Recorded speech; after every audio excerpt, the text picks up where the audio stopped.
Hi, good afternoon, and thanks for joining us today. I'm Sarah Miller, Vice President of Operations for the Small Business Association of Michigan.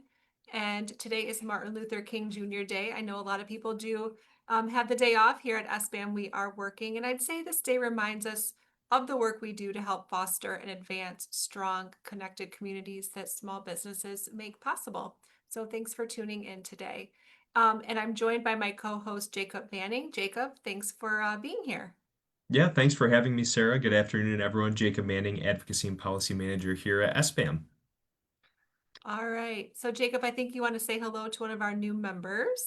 Yeah, before we get started, we wanted to welcome new member Prime 7 Consulting and owner Sky Patel. Welcome to SBAM. All right. So, Jacob, you've been working on some exciting changes to one of our member newsletters, and I wanted to offer you a few minutes here to kind of talk about that and encourage people maybe to subscribe. Yeah, of course. We just wanted to throw in a quick plug. If you're somebody who's interested and enjoys listening to the Small Business Briefing every Monday afternoon with Brian, I want to recommend a free benefit that we offer to SBAM members here. It's our Lansing Watchdog newsletter. You do have to be a member to subscribe to the Lansing Watchdog newsletter, but you can subscribe to that right from your member portal. There's a little option that allows you to opt into the Lansing Watchdog newsletter. And essentially, this is a newsletter that'll arrive in your inbox every Tuesday afternoon. And it's a great way to stay involved with all the work that we do with the advocacy team here in Lansing. So each week we gather the most relevant stories that happened relevant to small business, most relevant stories that happen in Lansing for the week. We partner with MERS News, a Lansing news service. And we also write some of our own content where we'll do policy deep dives. We'll give some background on some of the work that we're doing here at SBAM as far as advocacy work goes. And something that we've started to do this year, or maybe we started it last year, but we've been starting to do a recorded version. It's just a brief little 5, 6 minute recording where myself and Francesca Rocco Ellis of our policy team hop on and give a little audio rundown. We understand that some people prefer to get their news in their ears rather than through their eyes. And so we wanted to make it as easy as possible for people to engage in the work that we do in Lansing. And so just wanted to recommend anybody who is not subscribed to the Lansing Watchdog newsletter, we think that you would enjoy it. All right, thanks, Jacob. And yes, I love what you and Francesca have put together. I know it's great to just kind of pop up on the second screen and listen to what you guys have to say about the week's news while maybe doing a little multitasking. So anyway, speaking of advocacy, Jacob, the Michigan legislature returned to session last week. What can we expect this coming year?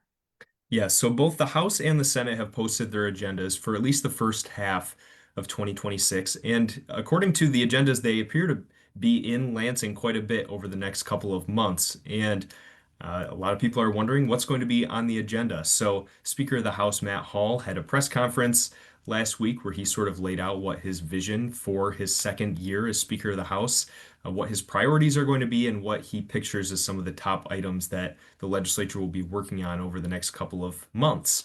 The first thing that he had on his list was property taxes, actually. So, this is obviously a topic that comes up every couple of years. There's typically a conversation that starts around a ballot initiative that's reintroduced every couple of years to completely eliminate Michigan's property tax. But it seems now like the desire of the legislature is to introduce a constitutional amendment to modify Michigan's property tax in some way. It's not clear exactly what their proposal is on that, but the legislature is limited in legislative fixes to property tax right now, just because the state system right now is primarily governed by Proposal A back from the 1990s. So that's as far as property taxes go, that would be what they'd be doing there. He also brought up healthcare affordability. This is something that he started to bring up really at the end of last year. He did an interview in December where he even floated the idea of introducing a review board for hospital mergers and health system acquisitions.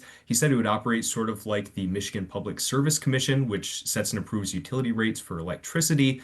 There's a wide spectrum of things that states do to provide oversight over hospital systems, especially when it comes to these mergers.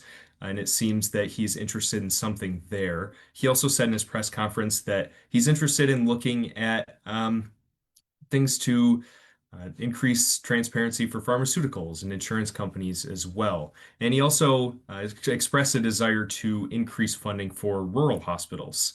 He discussed increasing regulatory oversight. The Joint Committee on Administrative Rules, or JCAR, is a committee that exists within state government. He expressed that he would like to use that committee. He'd like to add teeth to that committee to make it so they can have more say over the administrative rules that are passed by administrative departments. He also discussed a supplemental. Now, towards the end of last year, the House authorized the cancellation of $645 million of work projects that had been approved in the fiscal year 25 budget. Now, since then, there's been a back and forth between the House and in the courts. The Attorney General stepped in saying that the cancellation of the work projects was constitutional or wasn't constitutional. But if it's determined that the House was authorized in canceling these work projects, it appears that there could be a supplemental to bring some of those projects back, a supplemental budget outside of the regular budget process, but to restore funding to some of the work projects that had been canceled towards the end of last year. Now, something that was notably missing from his conversation in his press conference was substantive advancements in economic development conversations. So, if you'll remember last year, the House really defunded the state's primary economic development tool, the SOAR fund. And there were conversations between the House and the Senate over what tool was going to replace it. So both sides agreed on the framework-ish of an income tax capture program, which would incentivize job creation, high-wage job creation. We preferred the House version to the Senate version, but it appeared that by the end of the year, when they wanted to get something done, the two sides just weren't close enough to close the gap. So those conversations sort of stalled towards the end of last year. And while some expected them to continue going into this year, seems they're a bit on the back burner. Maybe even the back burner is a bit optimistic. Maybe they're in the basement. If there's a second kitchen in the basement, maybe they're on the back burner in the basement kitchen. It's there's definitely seems to be a long ways to go before the two sides could agree to something there, but absolutely something we'll continue to keep an eye on. I do like that analogy, Jacob. I'm not sure I'd heard that one before, so I'm gonna use that again. All right. So last week we also heard some remarks from Governor Whitmer. What did she have to share? Yeah, so we've sort of gotten into a routine of these later State of the State addresses. We have received an announcement from the governor that this next State of the State will be at the end of February. It'll be Wednesday, February 25th.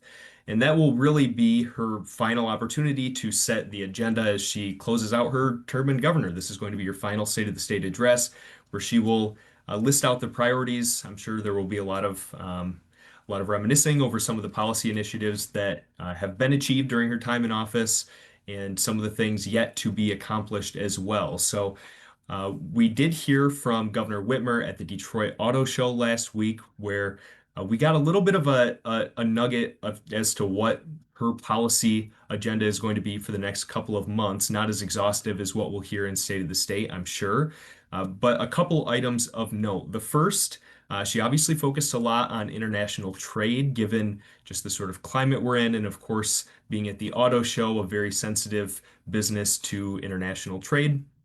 Talked about tariffs in China, of course.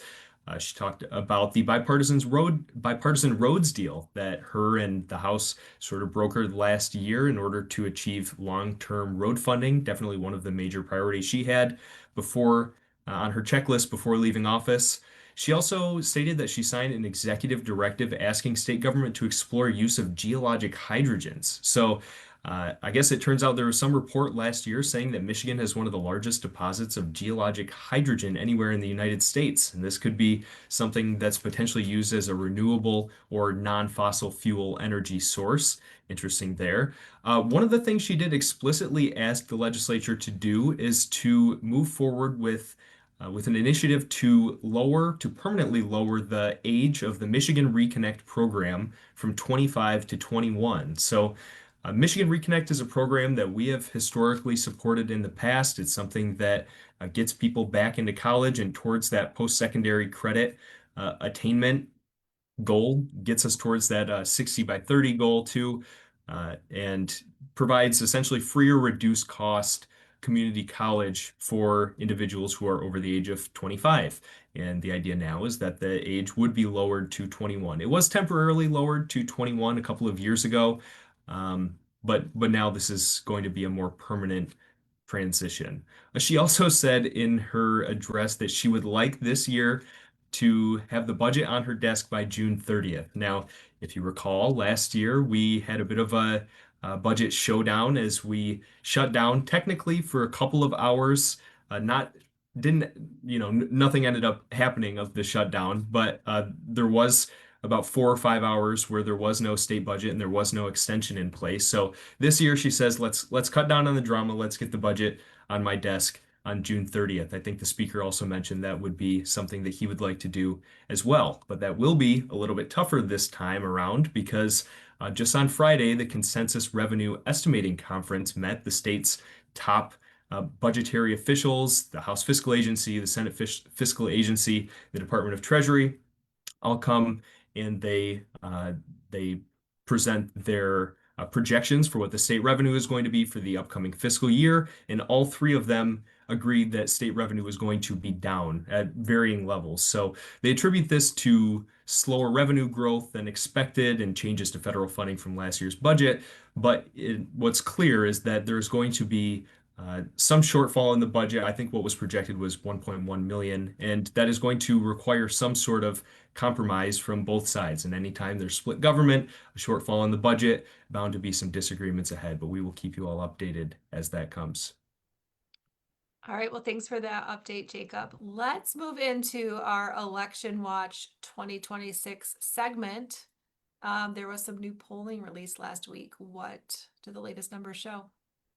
Yeah, so I am somebody who loves elections and I love polls as well, especially a good poll. And when it comes to polling, there's really not anybody in the game that's better than Richard Scuba of the Glenn Garriff Group. I think we have talked about a couple of his polls on this program before. And this most recent poll was commissioned by the Detroit News. And we have a couple of things to go over here today with this most recent poll. And to start out, we wanted to talk about his polling on the race for Michigan governor. So, of course, this is an abnormal year for Michigan governor. That's not very often, maybe not ever, that we've had a really high credibility independent candidate along with the Republican and Democratic candidates. So, in this most recent poll, Scuba found that 34% of participants said that they would vote for U.S. Rep. John James if in a race between the three, James, Benson, and Duggan. 32% chose Secretary of State Jocelyn Benson, and 26% backed Duggan. So the margin for error on this poll was plus or minus 4 percentage points, and 8% of the respondents said that they were undecided. So I kind of wanted to break this down into what are the biggest red flags for each of the candidates in the race. First of all, before we get into that, I just want to say there are some assumptions that are made here. This is assuming that Jocelyn Benson wins the Democratic primary. She is right now the heavy favorite for that race. They also polled John James, assuming that he is the front runner for the Republican primary, but still a lot of candidates in that Republican field right now as well who would have something to say about just assuming that John James is going to cakewalk his way to the Republican primary. A long ways to go in that one for sure, but these were the three candidates that were polled. John James on the Republican side, Jocelyn Benson on the Democratic side, and then Mike Duggan on the Independent side. So the biggest red flag in this poll for Democrats is, in my opinion, it's the rise of Mike Duggan. So when Duggan was not included on the survey, Benson actually leads John James 47% to 45%. When you add Duggan into that race, you see James is ahead 34 to 32 over Benson. Duggan's 26% vote share is also a significant increase from where he was a little less than a year ago. Richard Scuba did a poll in May of last year where he placed Duggan at 21%. So a 7% increase from where he was then to where he's at now. And it seems that a lot of these voters are coming from the Benson side. Now, on the other hand, the biggest red flag for Republicans in this poll, polling from another Richard Scuba poll, he said that 87% of strong Democrats said that they would definitely vote in this election. And meanwhile, only 72% of strong Republicans said that they would definitely vote. So there's seems to be an enthusiasm gap, which I suppose could be expected. Republican is president. We're in an off-year election. And so there's a bit of a gap there, which could mean bad news for Republicans. We also have out there the future Governor Whitmer endorsement, which I say, this could be a red flag for both Duggan and the Republican because at the time that Governor Whitmer is leaving office, barring some significant change, Governor Whitmer is going to have the highest approval rating leaving office of essentially any governor since George Romney. Her endorsement will hold a lot of weight. She is not endorsed yet in the Democratic primary, but you can only assume that she will endorse eventually the Democrat that comes out of that race. Although she did say at the auto show, she was asked about Detroit Mayor Mike Duggan, and she said that she works well with him, but did say that she would eventually most likely endorse the Democrat that ends up winning the nomination for governor. Now, the biggest red flag that we have for Duggan, Scuba argues that Duggan's route to governor is the hardest of the three. And this is the sort of tightrope walk of being the independent candidate. You can't make either side too mad because you're going for those middle of the road voters. He also has to deal with the widespread use of straight party ticket voting. So if you're straight party ticket voting, there's no straight party ticket for independent voters. All right, Jacob, that is a very thorough explanation of where we stand. And I want to remind our viewers that we do have three upcoming events, one this week, actually for the next 3 weeks. So January 21st, we'll be having our conversation with Republican candidate Mike Cox. On January 28th, we are with Democratic candidate Sheriff Chris Swanson. And then on February 4th, we are with Secretary of State Jocelyn Benson, another Democratic candidate. So sbam.org/candidate series is your way to get tickets to any or all of those events. All right, so more polling though, Jacob, which is great since you are a poll nerd, geek, I don't know the right term there, but Something like tell that. us Yeah. what that poll said about Michigan's open US Senate seat. Yeah, so of course, a very interesting year here in Michigan because we have not only our open gubernatorial seat, but we have an open Senate seat, very rare in Michigan. But we have a very different scene on the Senate side because we have a primary race for the U.S. Senate that is essentially completely open on the Democratic side. We have three well-funded, credible candidates for the U.S. Senate.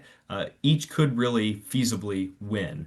Now, all three of these candidates were polled against Mike Rogers, who is the presumptive Republican nominee. Does not appear to be anyone else jumping in that race.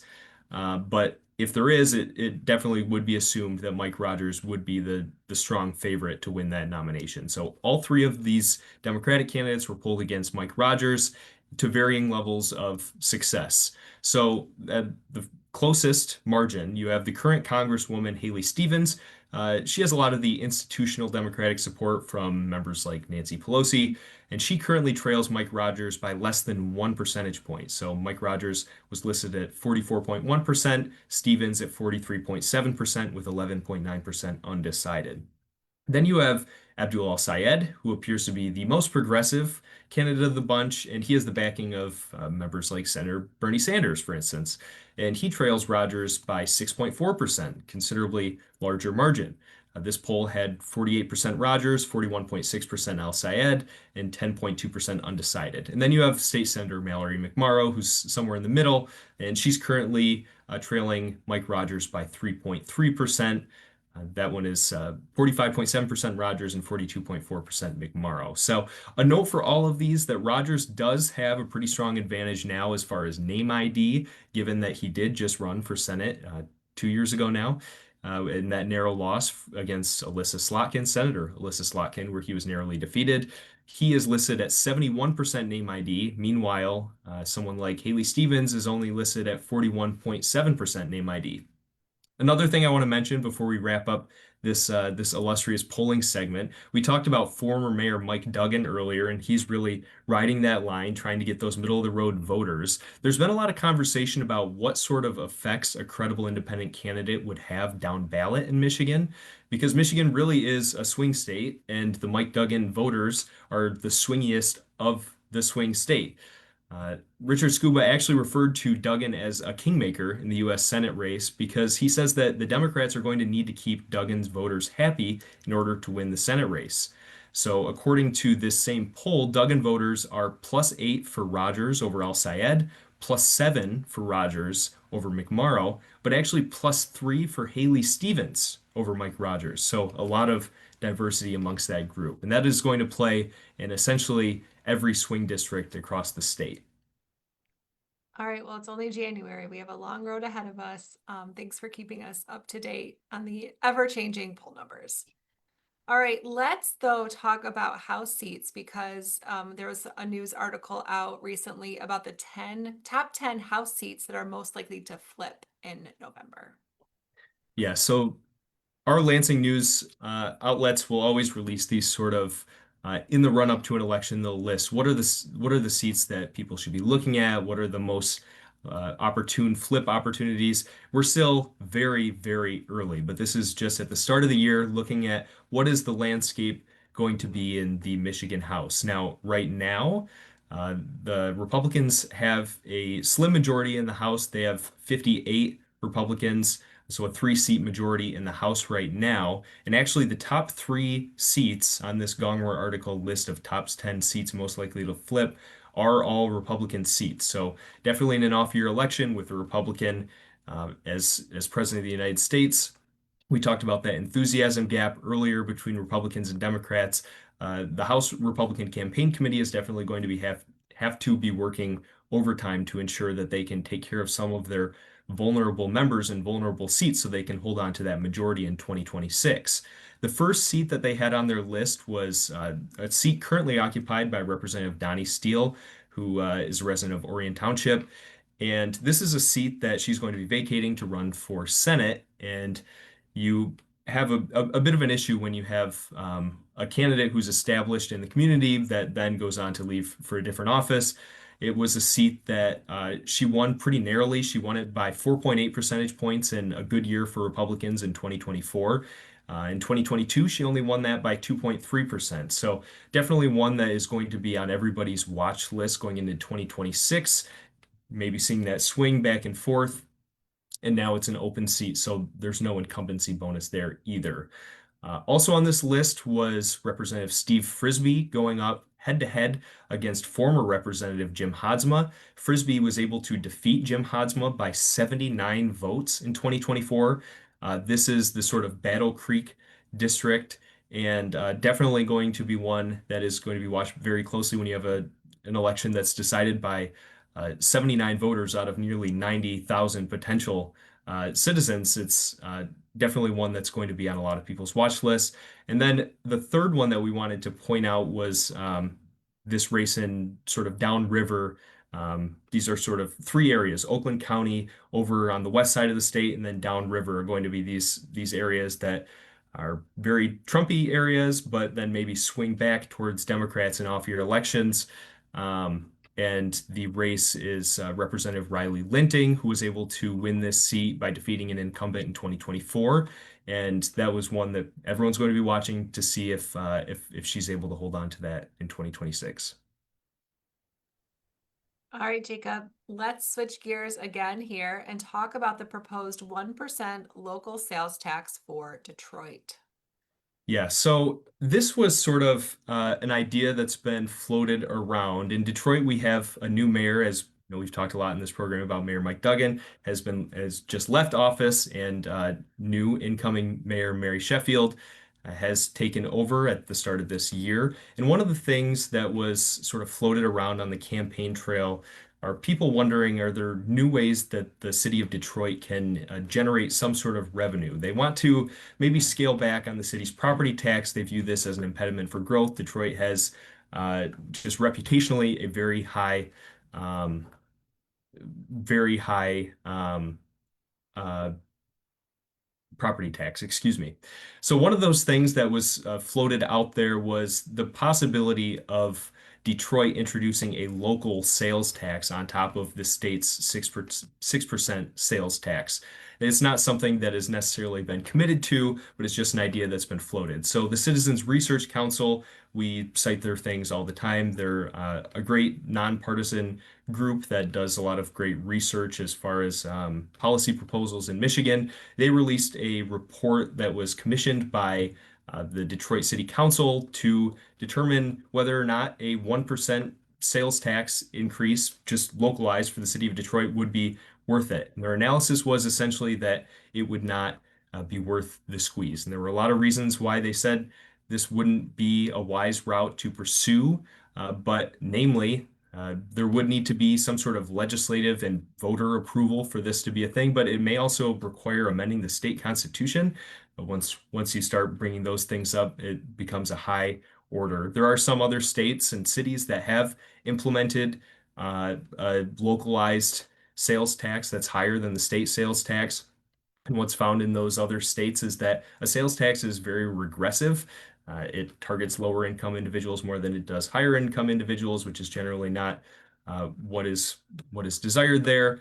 And there's also a higher increase in tax avoidance, which sort of pushes businesses and purchases outside of city limits to avoid that sales tax. So as an alternative, the CRC suggests instead maybe a tax on tickets for the city's sports venues and theaters as another way to generate revenue aside from this sales tax.